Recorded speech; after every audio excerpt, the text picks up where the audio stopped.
রমাদানের মর্যাদা মাশাআল্লাহ আমরা কম বেশি সবাই জানি।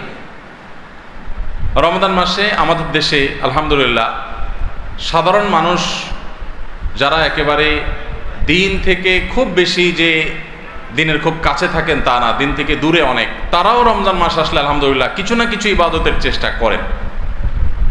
তার মানে আলহামদুলিল্লাহ রমজান মাস ইবাদতের মৌসুম হওয়ার বিষয়টা এস্টাবলিশড। কিন্তু রমজান মাসের পরে ইবাদতের যে দ্বিতীয় বৃহত্তম মৌসুম আছে জিলহজের প্রথম 10 দিন, এই দিনগুলো, এই 10টা দিনও যে ইবাদতের বিরাট বড় মৌসুম, অনেক ফজিলতপূর্ণ সময়, এই সম্পর্কে আমাদের সমাজে খুব বেশি আলোচনা বা জানাশোনা নাই বললেই চলে। জিলহজের প্রথম 10 দিন আসলে আমাদের সমাজে একটা চিত্র আমাদের চোখের সামনে ভেসে ওঠে। রমজানের কথা চিন্তা করলে আমরা তারাবির কথা মনে করি, কোরআন তেলাওয়াতের কথা মনে করি, রোজা রাখার কথা মনে করি, ইফতার করার কথা মনে করি, সাহরি করার কথা মনে করি। আলহামদুলিল্লাহ অনেক ইবাদতের চিত্র আমাদের